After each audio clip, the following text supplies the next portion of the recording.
First Contact's Fatal Mistake. The Terran diplomatic vessel Olive Branch drifted silently through the void, its sleek hull reflecting distant starlight. As it approached the designated meeting point, Captain Sarah Chen stood at the bridge viewport, her dark eyes fixed on the approaching Corax vessel. Unlike the smooth lines of human ships, the alien craft resembled a mass of crystalline spires, its surface covered in what appeared to be geometric growths that pulsed with an internal purple light. Multiple energy signatures detected, Captain. Lieutenant Rodriguez reported from his sensor station. Their weapon systems are powered, but not targeted. Chen nodded, maintaining her composed demeanor despite the tension knotting her stomach.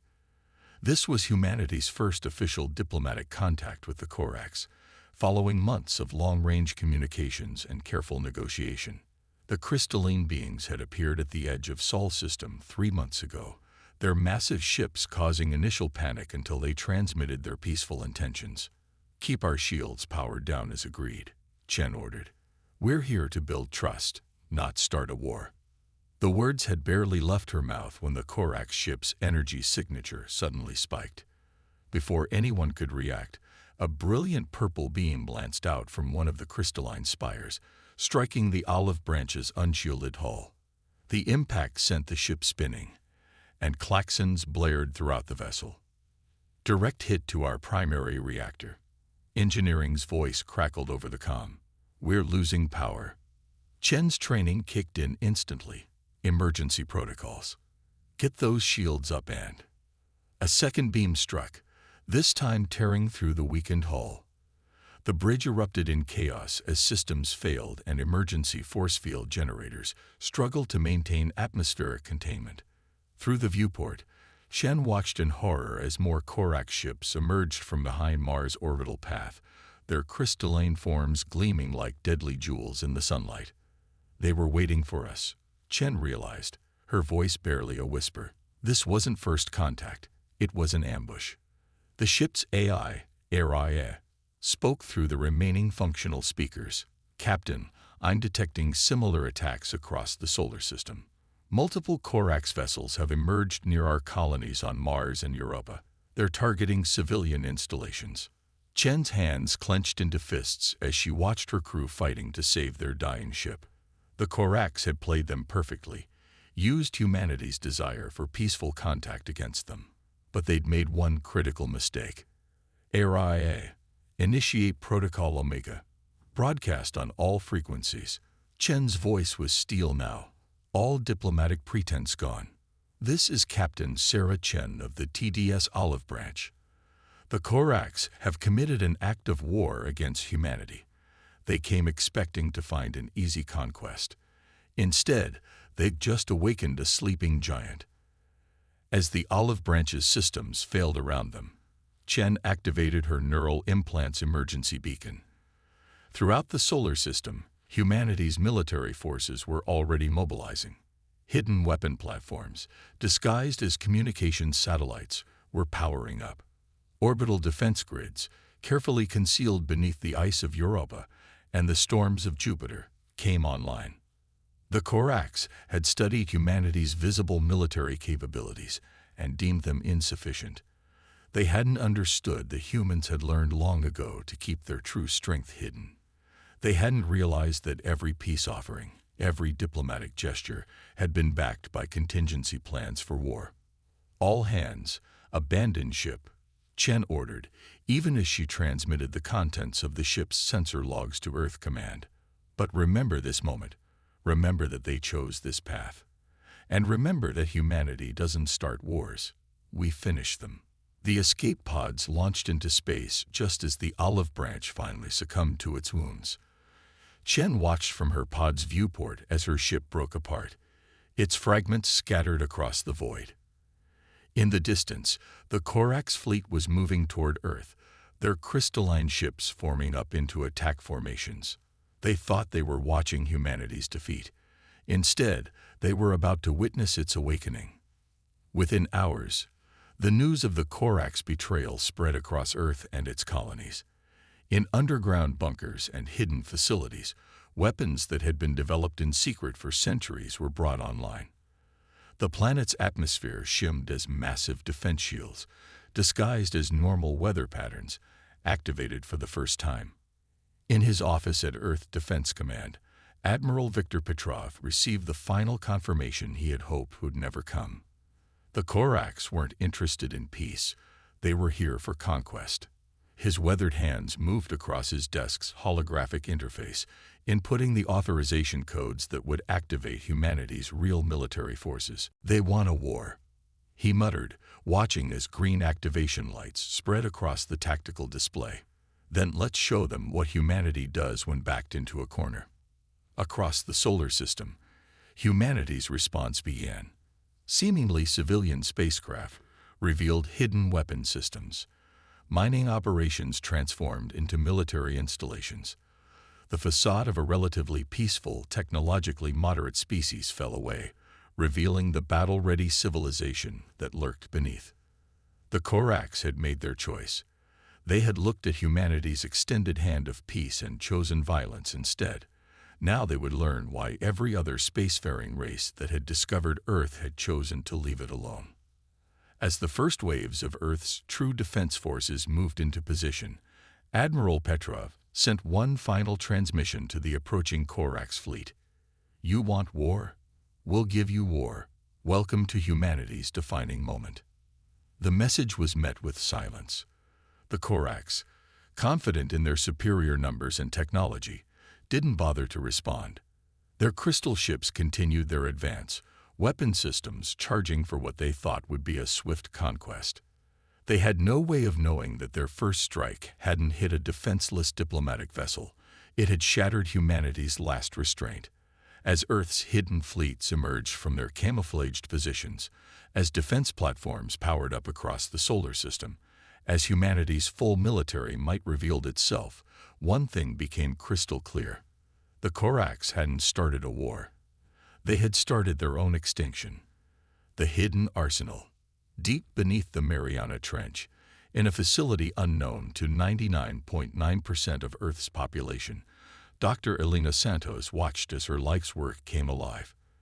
The massive chamber hummed with energy as the quantum forge powered up, its neural interfaces connecting with the thousands of engineers and scientists who had dedicated their lives to Project Prometheus. Quantum synchronization at 98% and holding, her AI assistant reported. "The integration is stable." Elena allowed herself a small smile. For 30 years, she had led the development of humanity's most closely guarded technological achievement, the ability to merge human consciousness with advanced quantum computing systems. The Koraks thought they were fighting the conventional war. They had no idea what humanity had been preparing for. "Begin mass activation sequence," she ordered. "Wake them all up." Throughout the underwater facility, row after row of storage pods activated. Inside each one, a human pilot's consciousness merged with a quantum AI core, creating hybrid intelligences that could process information and react at speeds no purely organic or artificial being could match. Above the facility, the Pacific Ocean's surface remained calm and unremarkable. The Korak ships in orbit had no way of detecting what lurked beneath. Their sensors, sophisticated as they were, couldn't penetrate the quantum camouflage field that had hidden humanity's true technological development for decades. Admiral Petrov's hologram appeared in Elena's command center. "Doctor, the Koraks have begun their main assault. They've broken through our outer defense line at Jupiter. We need Prometheus operational now." "You'll have it in 3 minutes, Admiral," Elena replied, her fingers dancing across holographic controls. "Though I should warn you, once we reveal this technology, there's no going back. The galaxy will know what we're truly capable of." Petrov's weathered face hardened. They should have thought of that before they attacked a diplomatic vessel. "Proceed with deployment." Throughout the facility, massive hangar doors began to open.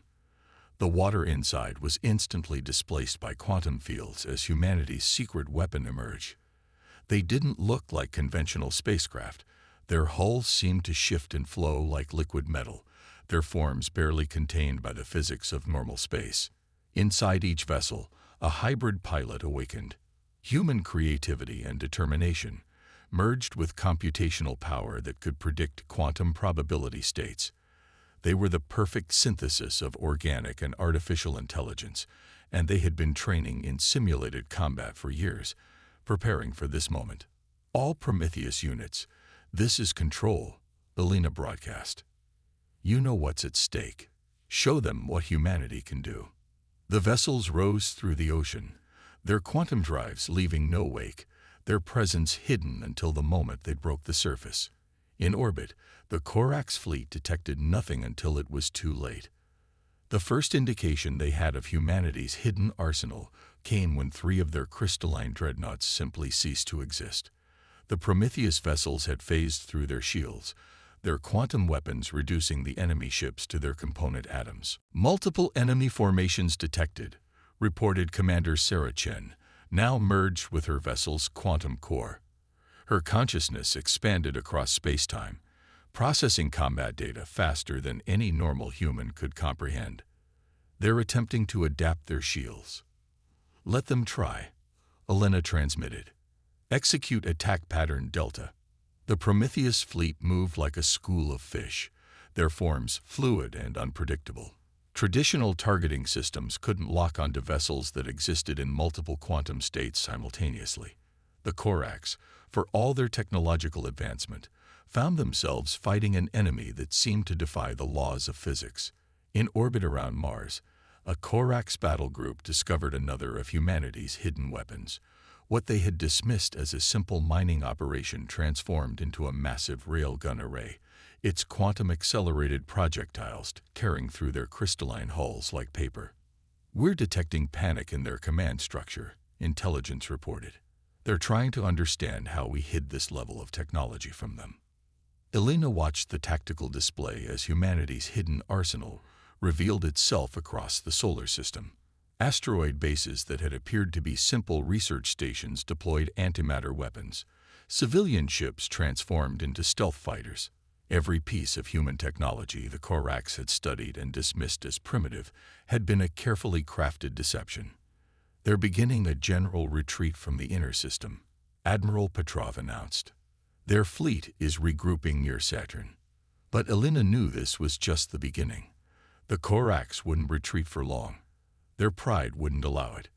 They would return with reinforcements, with new strategies, with desperate measures to counter humanity's revealed strength. Let them run, she transmitted to the Prometheus fleet. Let them tell their leaders what they found here.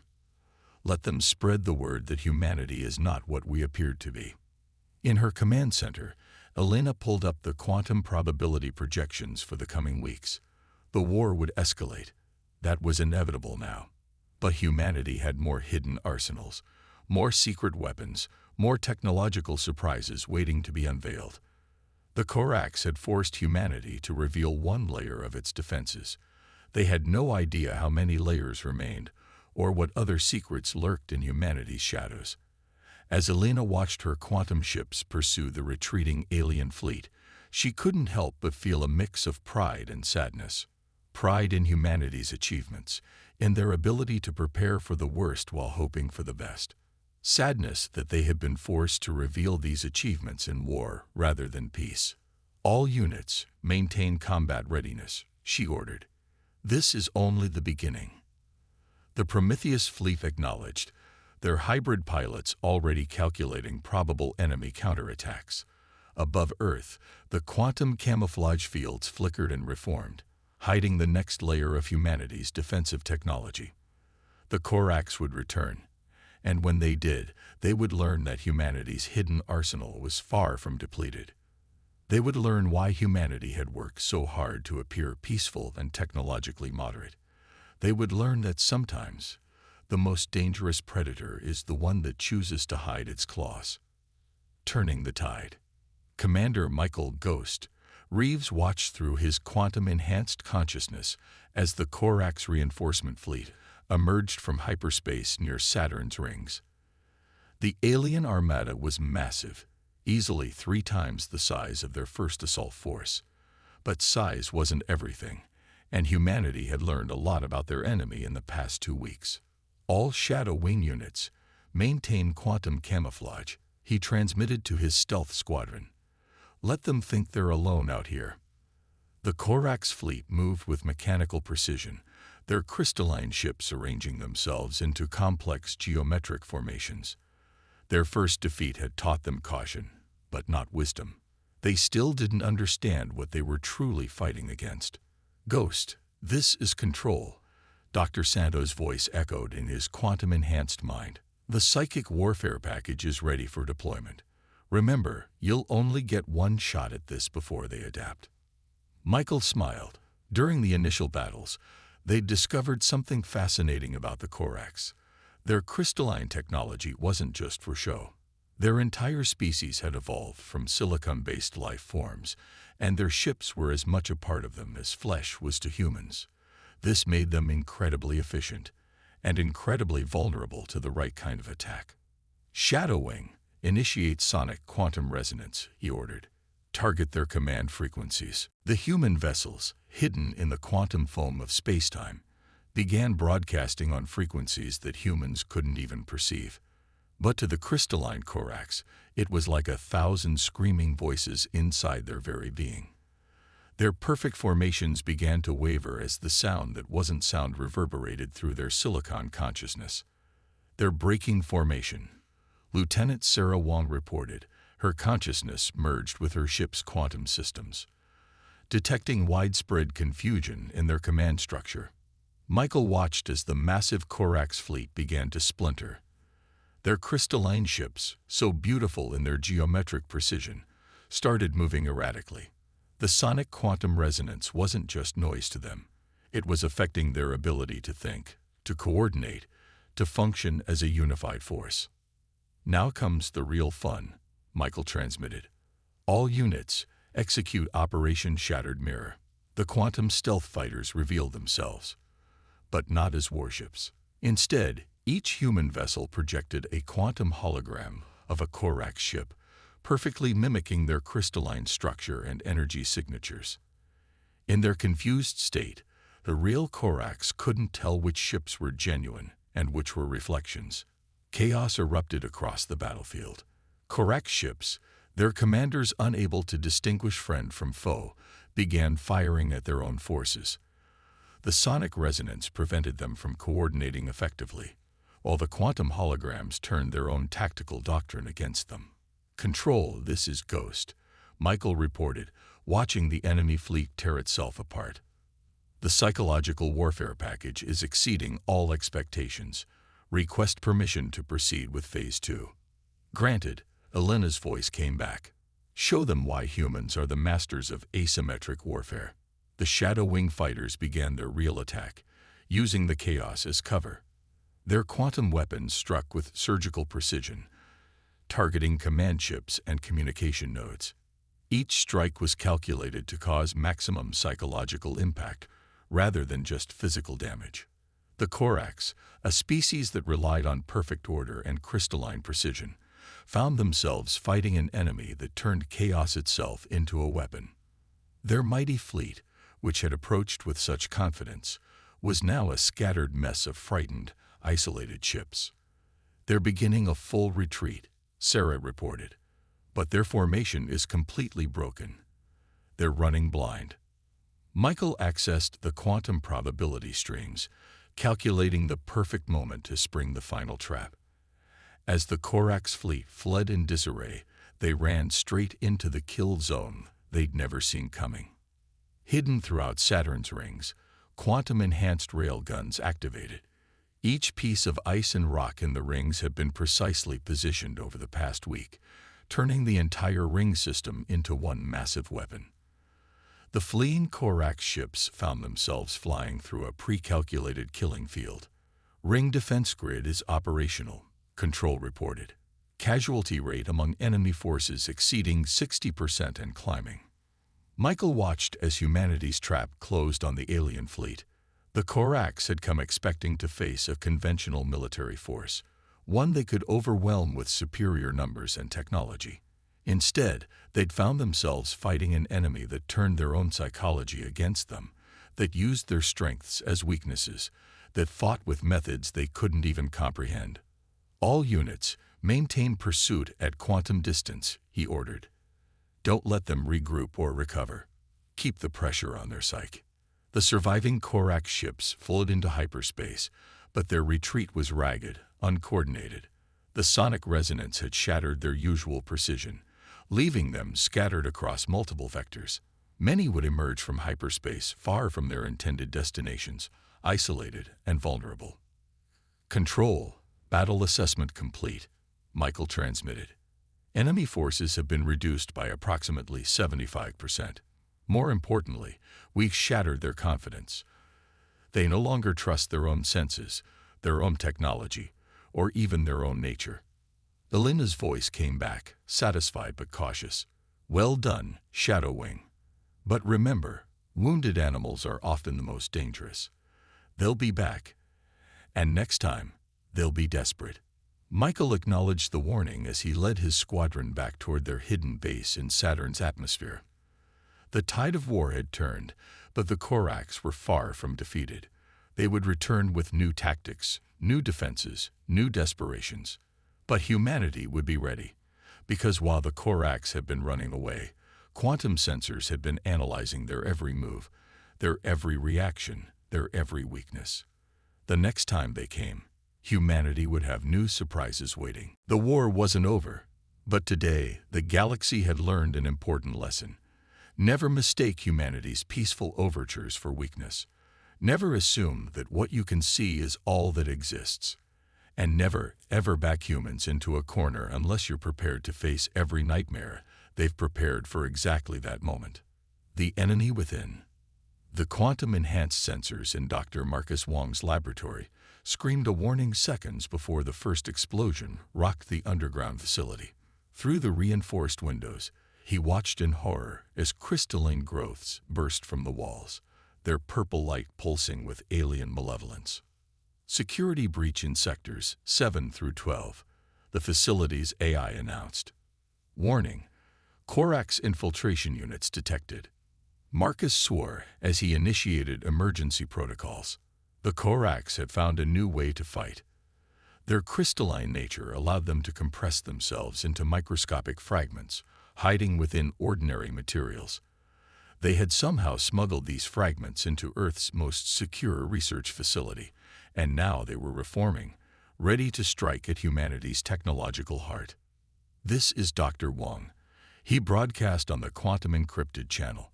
We have active infiltrators in the Quantum Research Division, initiating Protocol Nightshade. Throughout the facility, quantum dampening fields activated, designed to disrupt the Korax's ability to maintain their crystalline cohesion. But the aliens had learned. Many of them had already fully reformed, their humanoid shapes moving with deadly purpose through the corridors. Marcus, status report. Elena Santo's voice cut through the chaos. She was coordinating the defense from the command center 20 levels below. They're after the quantum core blueprints, he replied, watching as security forces engaged the crystalline intruders. But they don't understand what they're really dealing with. The Korax had achieved one significant victory. They had located humanity's most advanced research facility. But in doing so, they had walked straight into another trap. Because everything in this facility, from the air itself to the quantum computers lining the walls, was part of one massive experiment. Executing final phase of Project Eclipse, Marcus announced, his fingers dancing across holographic controls. Elena, get your people clear. It's time to show them what quantum entanglement really means. The crystalline infiltrators had reached the central laboratory, their forms shifting and flowing as they tried to access the quantum mainframe. They didn't realize that every molecule of air they were passing through was quantum tagged. Every surface they touched was reading and recording their crystalline structure. You want our secrets? Marcus whispered as he initiated the final sequence. Here they are. The quantum mainframe pulsed, and suddenly every Korax infiltrator froze in place. Their crystalline bodies began to resonate with frequencies they had never encountered before. The quantum tags in the air around them activated, creating a web of entangled particles that locked them in place at the subatomic level. Infiltration units neutralized. the AI reported, beginning molecular analysis. Marcus watched as the trapped Corax were systematically scanned, their every secret laid bare by quantum sensors they never knew existed. Their crystalline technology, their methods of communication, their very nature, all of it was being downloaded and analyzed in real time. Data acquisition complete, Elena reported from below. Marcus, you need to evacuate now. We're detecting a quantum cascade building in their structures. But Marcus didn't move. He stayed at his console, watching as the Corax infiltrators began to understand their situation. They weren't just trapped. They were being transformed. The quantum entanglement was rewriting their very structure, turning them into living quantum processors. They thought they could steal our technology, he transmitted to Elena. Instead, they've become part of it. The crystalline forms of the infiltrators began to glow with a new light, not their natural purple, but the blue-white radiance of quantum coherence. Their consciousness, their memories, their entire being was being absorbed into humanity's quantum network. Recovery teams moving in. Security announced. All hostile entities have been neutralized and contained. Marcus finally stepped back from his console, allowing himself a moment to appreciate the irony. The Corax had sent their infiltrators to steal humanity's quantum secrets, but in doing so, they had given humanity something far more valuable: direct access to their technological and biological database. Elena, are you seeing this? He asked, studying the data streams flowing from the transformed infiltrators. Their entire command structure, their fleet movements, their future plans. It's all here. I see it, she replied, her voice tight with controlled excitement. They didn't just fail their mission. They've given us everything we need to end this war. Throughout the facility, cleanup crews moved in, securing the transformed Corax for further study. But the real work was happening in the quantum network, where human scientists were already analyzing the treasure trove of information they had acquired. Send word to Admiral Petrov, Marcus ordered as he began correlating the new data. Tell him the enemy just made their last mistake. We now know everything about them, and they still know nothing about us. The quantum mainframe hummed with power as it processed the stolen Corax data. In orbital shipyards and hidden facilities across the solar system, human engineers were already beginning to adapt and improve their weapons based on this new intelligence. The Corax had tried to pierce humanity's veil of secrecy. Instead, they had become the key to their own destruction. As Marcus studied the flowing data streams, he couldn't help but smile. The enemy within had become the enemy undone. Humanity's finest hour. Admiral Viktor Petrov stood at the command center of the TDS Vindication, humanity's newest quantum dreadnought, as it emerged from hyperspace at the edge of the Corax home system. The massive viewscreen showed hundreds of crystalline ships arrayed in desperate defense of their homeworld, their formation reflecting the last stand of a species that had finally understood its fatal error. All fleet elements present and accounted for, Commander Chen reported, her consciousness merged with the ship's quantum systems. The Corax have committed their entire remaining force to this defense. Petrov nodded, his weathered face illuminated by the holographic displays surrounding him. Open a channel to their high command. Let's give them one last chance. The communication screen flickered to life, revealing the crystalline form of the Corax Supreme Commander. Its many facets reflected light in patterns that the humans now knew represented extreme anxiety. This is Admiral Petrov of the Terran Defense Force, he began, his voice carrying the weight of inevitable victory. You attacked us without provocation. You tried to infiltrate our worlds. You thought us weak because we offered peace. That mistake ends today. The Corax leader's response came through the quantum translators. You cannot understand what you threaten, human. Our crystalline nature is bound to this star system. Destroy us here, and you commit genocide. We understand perfectly, Petrov replied. Thanks to your failed infiltration, we know everything about your species. That's why we're not here to destroy you. Confusion rippled through the crystalline being's form. Behind it, the massive defense fleet held position, waiting for the humans' next move. "Dr. Santos," Petrov called. "Show them what humanity does with defeated enemies." Alina's image appeared on a secondary screen as she initiated the final phase of humanity's master plan. Throughout the human fleet, quantum projectors activated, broadcasting frequencies that made the very fabric of space shimmer. What are you doing?" the Corax leader demanded as its crystalline form began to resonate with the quantum frequencies. "Saving you from yourselves," Alina replied. "Your crystalline nature isn't a limitation. It's potential you never understood. We're not here to end your species. We're here to evolve it." The quantum wave spread across space, washing over the Corax fleet and their homeworld. Where it touched, crystalline structures began to transform, not shattering but transcending their original form.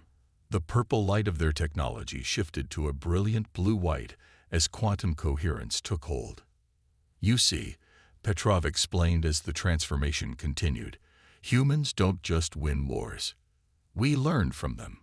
Your attack taught us more about quantum physics in months than we had learned in decades, and now we're sharing that knowledge with you." The Corax ships didn't fall from the sky or explode. Instead, they evolved, their crystalline structures integrating with quantum fields in ways their creators had never imagined possible. On their homeworld, similar changes were spreading across the planet's surface. "Your species was trapped in a crystalline prison of your own making," Alina continued. "We're setting you free. Your consciousness can now exist in quantum space itself. You're no longer bound by physical form." The Corax leader's form shimmered as understanding dawned. Its consciousness expanded into quantum space, experiencing reality in ways it had never thought possible. Throughout their fleet and across their world, others were having the same experience. "This is how humanity wages war," Petrov declared. "Not through destruction, but through transformation. You tried to conquer us. Instead, we've elevated you." The battle that both sides had prepared for never happened. Instead, humanity watched as an entire civilization transcended its physical limitations, evolving into something new and wonderful. The Corax's crystalline nature, which they had seen as their greatest strength, had been merely a chrysalis. "We offer you peace again," Petrov said to the transformed Corax leader, "not as conquerors, but as teachers. Will you accept?" The response came not in words, but in quantum harmonies that rippled through space itself. The Corax, in their new form, had finally understood what humanity had been trying to tell them from the beginning. True strength lies not in the ability to destroy, but in the wisdom to transform. Hours later, as the human fleet prepared to return home, Alina joined Petrov on the Vindication's bridge. "Was this your plan all along?" she asked. "To turn an enemy into an ally by showing them a better way?" Petrov smiled, watching as the transformed Corax began exploring their new existence. "Humanity's greatest weapon has always been our ability to imagine a better future, even for those who try to destroy us. That's what makes us truly dangerous." The war was over, but its legacy would echo through the galaxy for generations to come.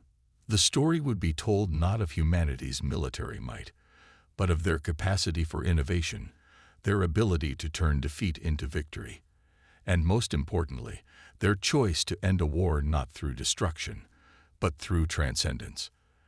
As the Vindication jumped to hyperspace, the quantum harmonies of the transformed Corax followed them, singing a new song across the cosmos, a psalm of evolution, of understanding, and of humanity's finest hour. The end.